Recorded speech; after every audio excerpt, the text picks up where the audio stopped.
Agora, vamos lá. Nosso quadro de saúde de hoje é muito especial. A gente vai falar sobre dor. Eu sei que todo mundo já sentiu ou sente dor. Todos os dias a gente sente uma coisinha, né? Motivos diferentes. Às vezes uma dorzinha de cabeça, às vezes uma dorzinha no ombro, enfim. Mas nem sempre essa dorzinha é passageira. E quando não é passageira, o tratamento é adequado. Então, hoje, a gente trouxe um especialista no assunto para a gente entender como é essa jornada da dor e em quais etapas é fundamental buscar o apoio médico, tá? E quais são os maiores erros no tratamento. E aí eu tenho certeza que pode te ajudar. Eu recebo agora o médico intervencionista da dor, doutor André Mansano. Seja muito bem-vindo, doutor. Uma alegria te receber. Obrigada. Obrigado, igualmente. Falar de dor é importante porque eu gosto de falar de qualidade de vida. Agora, com dor ninguém tem qualidade de vida, né? Não tem como. Não tem como. Bom, vamos lá. Por que é que a gente sente dor, para começar a história? Bom, a dor é um sistema de proteção, né? Então, nós precisamos ter a capacidade de sentir dor. Existe até, inclusive, uma alteração genética rara, onde o paciente tem uma insensibilidade congênita à dor, ele não sente dor nenhuma. E normalmente esses pacientes não vivem muito. Por quê? Porque eles acabam sofrendo ferimentos muito graves porque não se protegem, né? Então a dor, ela serve como uma proteção. Em especial a dor aguda, que é aquela dor mais rápida. Ou seja, eu machuquei algum lugar, o meu cérebro interpreta que aquilo está doendo, então eu sei que algo de errado está acontecendo. E isso vai gerar em mim um comportamento protetor. Então eu vou, por exemplo, afastar a minha perna ou a minha mão daquele agente que está agredindo o meu corpo. Então a função da dor é essa. Mas obviamente que ela não é um sistema perfeito. E muitas vezes ela se torna crônica. E o que é a dor crônica? É a dor que dura mais do que 3 meses. Normalmente, isso já não está mais associado a um problema, entre aspas, a uma lesão no tecido do nosso corpo. Já está associado a uma alteração no próprio sistema que percebe a alteração dolorosa. É como se o paciente ficasse mais sensível à dor. E aí tem pacientes que têm dores por 3 meses, 6 meses e até anos, né? Às vezes 30 anos de dor, né? Então, o panorama geral da dor é esse. Algumas pessoas se machucaram, tiveram uma lesão e não tem jeito de consertar essa lesão. E aí vão ter que conviver com essa dor para o resto da vida. Nesse caso, tem alguma coisa que possa ser feita? Sempre tem, né? Sempre tem. Agora, o mais importante, quando o paciente sente dor, obviamente isso é muito compreensível, ele quer como se fosse uma bala de prata, óbvio. Algo que acabe com aquilo para sempre. Eu também gostaria disso se estivesse sentindo dor. Mas é muito importante nós irmos devagar, sempre optando primeiro por procedimentos que têm menos risco para o paciente, procedimentos mais simples, tratamentos mais simples e avançando na complexidade e na invasividade do tratamento apenas nos casos onde aquela dor não melhora. Então, um exemplo clássico são os problemas de coluna, onde o paciente olha para aquilo e vislumbra que a cirurgia é a solução de todos os males. Por quê? Porque nós estamos acostumados a olhar para a cirurgia como algo resolutivo. O meu amigo teve um problema no apêndice, operou e ficou bem. O meu amigo teve um problema na vesícula, retirou a vesícula e ficou bem. Para doenças que geram dores crônicas, em especial as de coluna, a coisa não é por aí. Por quê? Porque essa doença, esse problema, ele tem um fundo, entre aspas, degenerativo, que aquilo vem acontecendo com o tempo. E nem sempre a cirurgia é capaz de restaurar o corpo de forma adequada. E pior, às vezes com algumas complicações. Bom, aí o que a gente como paciente faz? Sentiu dor? A gente já vai lá no analgésico, aquele que é livre na farmácia. Não melhorou? Aí a gente vai também para aquele que é livre na farmácia, que é o anti-inflamatório. A gente mistura anti-inflamatório com analgésico. Aí vem a dor de estômago, a gente toma um remedinho pro estômago. E só depois que o negócio tá ruim demais que a gente procura um médico. Exato. E normalmente não é um especialista de dor. Não é. Né? Então esse já é um erro? Esse já é um erro, né? A automedicação, ela traz 2 problemas importantes. Primeiro, porque nem sempre aquela medicação é adequada, porque nós temos mais de um tipo de dor. Então, para exemplificar, nós temos dores, o nome que eu vou falar é feio, mas eu explico. Nociceptiva, o que é isso? É a dor relacionada ao machucado, tá? E nós temos dores neuropáticas, que são dores causadas pelo problema nos próprios nervos que carregam a informação dolorosa. O medicamento para um é totalmente diferente do medicamento para outro. Por exemplo, o anti-inflamatório, ele atua muito bem nessa dor relacionada ao machucado, mas quase que não faz efeito na dor neuropática que é causada pela lesão dos nervos. Para essa dor neuropática, nós utilizamos medicamentos da classe dos anticonvulsivantes, mesmo que o paciente não tenha convulsão. Por quê? Porque os anticonvulsivantes vão lá, estabilizam os neurônios que causam convulsão e também conseguem estabilizar aqueles neurônios que estão causando dores neuropáticas. Então esse já é um problema. Não escolher a medicação adequada, tampouco a dose adequada. E o segundo problema, que felizmente é menos frequente, mas é importante, é mascarar algum problema mais sério. Né? Exemplo dramático, câncer de pâncreas, que causa muita dor no abdômen. A média de consultas médicas, e veja bem, o paciente já está procurando auxílio médico. A média de consultas médicas antes que se faça um diagnóstico preciso é de 3. Ele procurou 3 vezes o médico para fazer o diagnóstico. Imagina se ele não procurar. Né? Então, a automedicação ela pode mascarar, felizmente menos frequente, um problema mais grave. Olha que interessante, e procurar o médico correto, né? Porque você estava falando agora da neuropatia. Se o médico não tem essa sua informação, e nem todos têm, o paciente fica sendo tratado de uma forma errada. De uma forma errada, exatamente. Isso acontece bastante. Porque você precisa procurar um especialista de dor, é isso que eu estou entendendo agora. É que cada vez mais nós temos especialistas em dor no Brasil, isso é muito bom. Perfeito. Vou voltar aqui já. Eu vou abrir para as perguntas também, para a turma que está em casa. Você que tem alguma pergunta pontual, pode mandar. O doutor André Mansano é fantástico, ele vai nos ajudar a entender melhor aí o nosso corpo, tá? Então fique à vontade. 11 9 50 45 18 40 e a gente continua o nosso assunto. Importante, né? Gente, como eu gosto desse momento de saúde aqui. Como a gente aprende, não é verdade? Agora, não é para aprender, entrar por um ouvido e sair pelo outro. Agora, sabendo, vamos dizer não para automedicação, vamos buscar o especialista correto para a gente evitar os males, mas sim conseguir a solução, porque tem solução. Você vê, a medicina vai evoluindo e a gente vai tirando proveito de tudo isso, né? E vamos lá, continuo com o doutor André Mansano. Quais são as dores, você falou das dores neuropáticas, né? Quais são as dores neuropáticas? Elas podem acontecer aonde? Onde é que a pessoa sente esse tipo de dor? Normalmente, ou nas pernas e nos pés, ou nas mãos e nos braços. A causa mais comum hoje de dor neuropática, em especial nos adultos, é o diabetes. Né? Então, o diabetes, ele tem o problema de ele afetar muitas partes do corpo. A circulação como um todo, os rins, os olhos, as pernas, né, a circulação das pernas, e ele pode danificar os nervos. Né? E o problema dos nervos é que ele tem um poder de cicatrização, infelizmente, muito ruim. Né? Então, aquilo pode se perdurar. Então, é a causa mais comum de dor neuropática. Outras causas de dor neuropática. A reativação do vírus da catapora, que nós conhecemos como herpes zoster. O herpes zoster. A herpes zoster é uma dor neuropática? É uma dor neuropática, porque o vírus, ele acorda, ele está dormindo, ele acorda, ele caminha pelo nervo e nesse caminhar ele vai então machucando o nervo, inflamando o nervo em toda a sua extensão. Aliás, deixa eu só fazer um alerta aqui, não tem disponível no SUS, mas as mulheres, acho que homens também, né? Acima de 50 anos já podem buscar na rede particular, infelizmente, a vacina contra a herpes zoster. Perfeito, tá? Perfeito. Isso é muito importante. Então, o herpes zoster é outro tipo de dor neuropática. Talvez a pior delas, a neuralgia do trigêmeo, né? Que o nervo trigêmeo... Acontece aqui? No rosto, exato. O nervo trigêmeo recebe esse nome porque ele tem 3 ramos. Nós temos um nervo de cada lado do rosto, um ramo inerva essa parte de cima, o segundo ramo a parte do meio e o terceiro ramo a parte inferior. E o paciente tem dores do tipo choque. São choques lancinantes no rosto que podem surgir com qualquer estímulo, ao falar, mastigar, escovar os dentes, eventualmente passar uma maquiagem. Então essa é uma dor extremamente forte, por muitos consideradas a pior dor do mundo. Felizmente nós temos bons tratamentos para esse tipo de dor.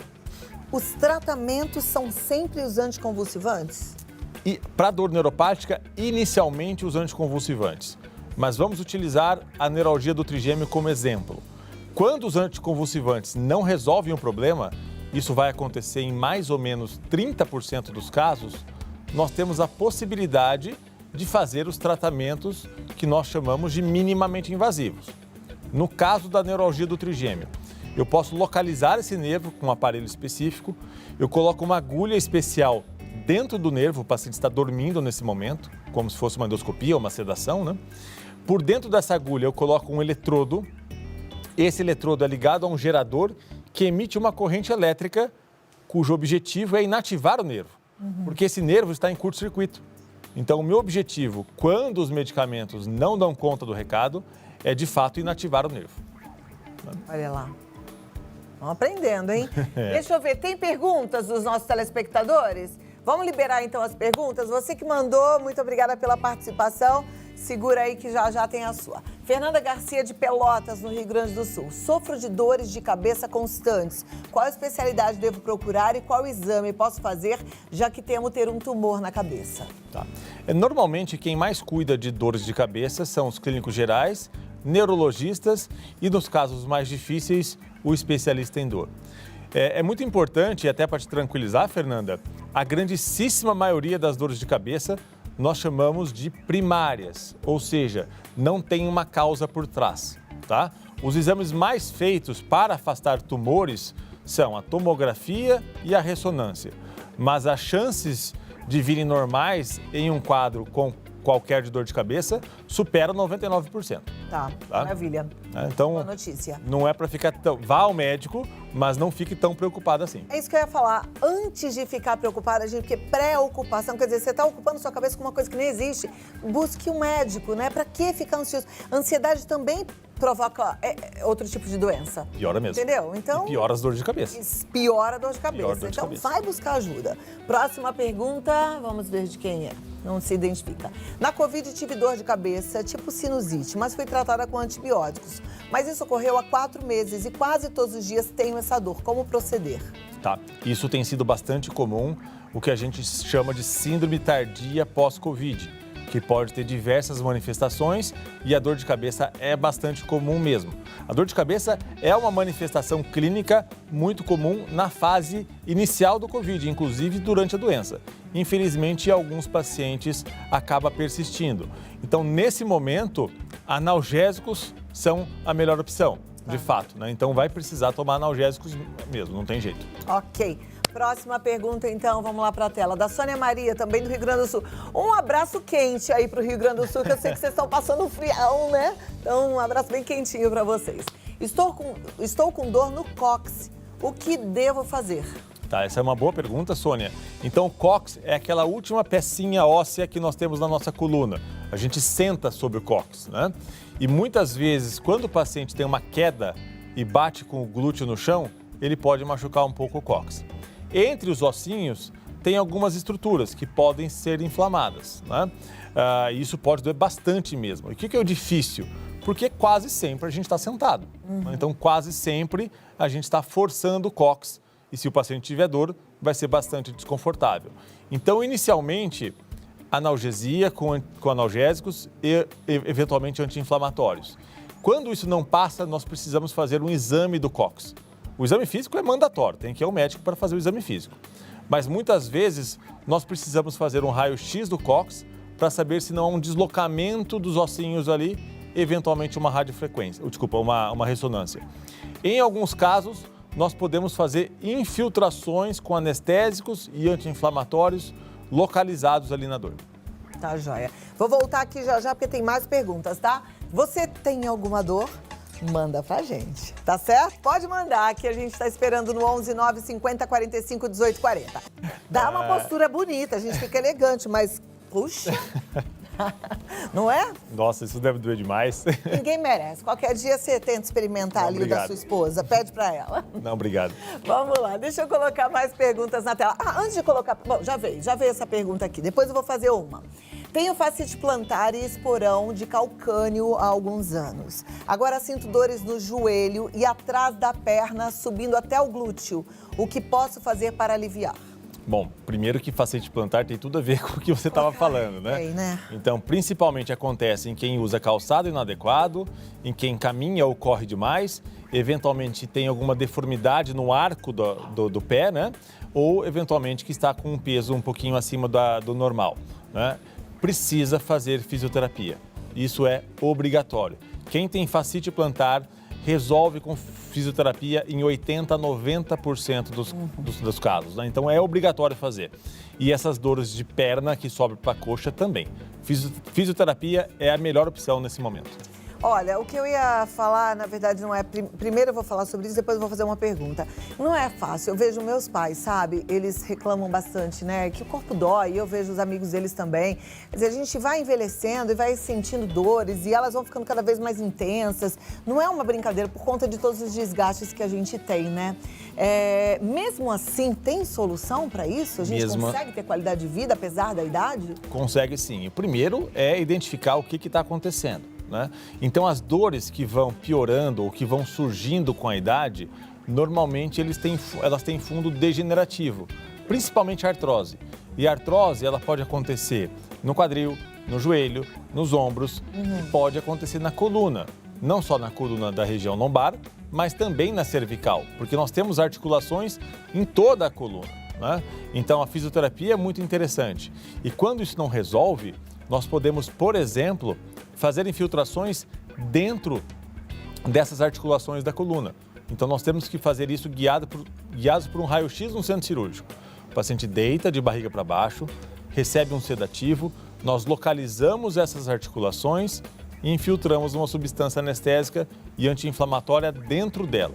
Nos casos mais graves, nós podemos fazer a radiofrequência, da mesma forma que eu falei com o problema do trigêmeo, para inativar alguns nervinhos que estão inervando essas articulações. O problema é que você sabe que na medicina a gente tem várias especialidades, né? E alguns tratamentos com o mesmo nome. Então você fala de infiltração e eu sei que alguns senhores que estão me assistindo devem já estar pensando assim, já fiz infiltração, Perfeito. Já fiz infiltração de ácido hialurônico, já fiz infiltração de... já fiz...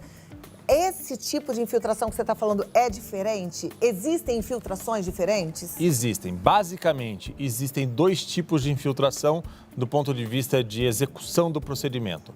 Uma é aquela que se faz no consultório, onde o médico vai lá, palpa, imagina onde está aquela estrutura e faz a injeção. E a outra, que é o que a gente advoga que seja feito agora na atualidade, são as infiltrações guiadas por imagem. Porque daí eu sei exatamente em qual estrutura eu estou fazendo a infiltração. Então, por exemplo, acertar essa articulaçãozinha da coluna sem o raio-x ou ultrassom é praticamente impossível. Então, nós vamos estar fazendo no local errado. Então, precisa ter um método de imagem. No joelho? No joelho, nós temos infiltrações com anestésico e nós temos infiltrações com ácido hialurônico, que é uma substância lubrificante que já é contida normalmente no joelho e que está diminuída nos casos de artrose. Em alguns casos, nós temos também a radiofrequência, porque nós sabemos que alguns nervinhos inervam o joelho e nós podemos inativá-los, tá?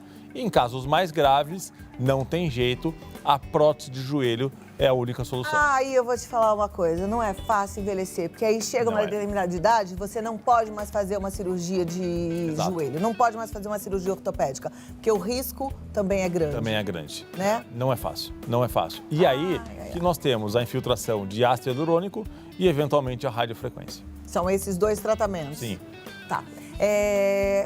Bom, queria poder ficar horas conversando com o doutor André Mansano, porque eu fico super curiosa, querendo levar aí algumas novidades para você, telespectador. Mas vamos fazer o seguinte, se você tiver qualquer dúvida, pode entrar em contato com o doutor André Mansano, busque um especialista de dor, que é o médico intervencionista da dor, onde você está, ou dá para fazer tratamento por telemedicina com intervencionista da dor? Não, né? A intervenção ela precisa ser presencial. A telemedicina ela pode nos ajudar a fazer um diagnóstico e, eventualmente, um ajuste medicamentoso e até algumas orientações que são importantes, como perda de peso, como atividade física, procurar um bom fisioterapeuta. Mas a intervenção em si, a gente precisa fazer presencialmente. Gente, vocês ouviram, né? Não tem como escapar. Não pode ficar com sobrepeso, não pode, não tem jeito. Que eu sei que às vezes você fala assim, agora que eu já tô velha, agora eu vou comer mesmo. Não pode. Tem que fazer atividade física, também não é uma escolha. Eu sempre falo que é igual escovar dente e tomar banho, não dá pra gente escolher, né? Cláudia, eu li esse dado ontem. Sabe qual a proporção de pessoas com sobrepeso no Brasil hoje? 60%. É um absurdo, gente. Nós brasileiros já tivemos tanto orgulho de sermos um povo saudável, né? 60%. A gente tem que voltar a ficar magro.